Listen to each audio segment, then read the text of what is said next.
So, we are having a serious clash between Peter Obi and Deji Adeyanju for a while now. Deji Adeyanju have been criticizing Peter Obi online. Now, as they criticize him, which is all right, anybody can criticize anybody. But as they criticize him, they drop some allegation, yeah? They call Peter Obi fraud, political fraud. They call him tribal bigot. They call him religious bigot. And now he's calling Peter Obi, he said Peter Obi tried to bribe him, right? A few days ago, on the 26th of August, Peter Obi's lawyers wrote to Deji Adeyanju and said, every of those accusations you lay on Peter Obi, you must stop them. 1. Every post when you post for your Twitter page, you must delete them. 2. You must now tender an apology on all your social media handles, and then you must also tender an apology in 3 national newspapers. Deji Adeyanju said, I'll see you in court. Now Deji Adeyanju is on Channels Television. They ask him a simple question: why do you have a problem with Peter Obi? Let's hear from Deji Adeyanju. I said 5 pages long, lots of things said. But let's just start by saying this is not in court yet, so we can discuss this. What exactly is your grouse against Mr. Peter Obi and the obedience? Tell us.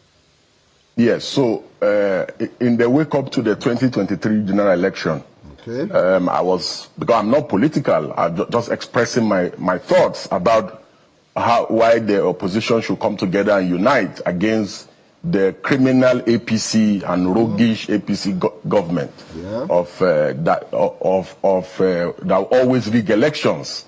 That if the opposition is divided, that there's no way they can win. I was just expressing my political thoughts and views. The idea of the Obi candidacy excited me, and I said, but that he needed the buy-in of Atiku and Kwankwaso. I even urged Kwankwaso to deputize Obi. I urged Atiku to step down for Peter Obi, you know, and all that. So in the process of that analysis, just expressing my views, I also said the fact that Atiku has been running for president in perpetuity, that he cannot continue to run. I was just expressing my views as a Nigerian. So then Peter Obi all of a sudden started trying to reach out to me to meet me. But at that time I was out of the country. I think I was in Dubai or somewhere. Big boy. You know, so, but he was persistent in reaching out to me. And I was avoiding him. But you know, I didn't want to see him because I didn't want it to look like, oh, because I've expressed my views, which seems to be like almost in his favor, he now wants to see me and corner me to be one of his supporters. I don't want to support any politician because I'm not partisan.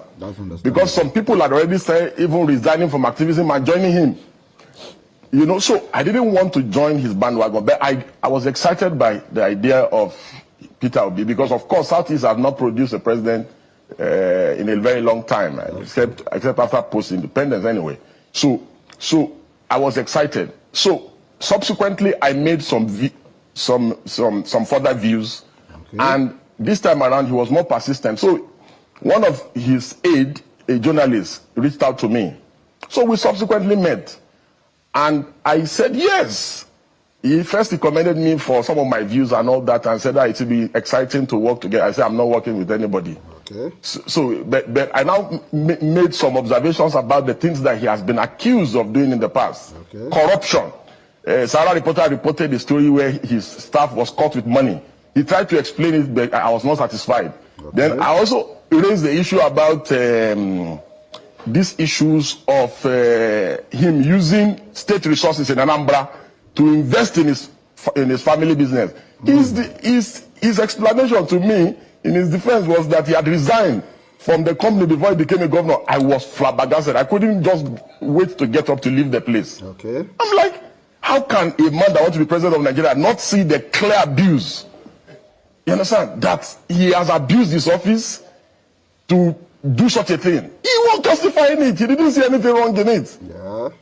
I was completely disgusted. So eventually I didn't want to disrespect him, so I wanted to leave. And then he got into, because we're like in the living room, it's like a suite. Then he got into a room and said, oh, please, he's coming. that he wants to go inside the room and he has something for me. So he brought one envelope or something like that. Huh? And said, no, this is just a small thing. It's just for coming, blah, blah, blah. I said, I laughed. Peter Obi. I said, that means you don't know me. I said, and you are friends with Mimiko, former Governor Mimiko and others. There are people that was close to you. You'll have asked them about me. If we do anything because of conviction, it's even me that will bring out of my money and support you. I see. So he kept insisting that it's not like that, it's not what I'm thinking. I said, God forbid, I left. So, however, I never revealed what happened to anyone. Okay. To anyone. So, I remember vividly, he went to, was it Egypt?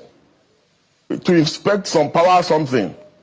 At the peak of the Ekiti election, when his candidate in the Labour Party was running. So I criticized and said, you should be in Ekiti and not in Egypt. And I said, because you want to be president, you must go and campaign for your candidate and try to win.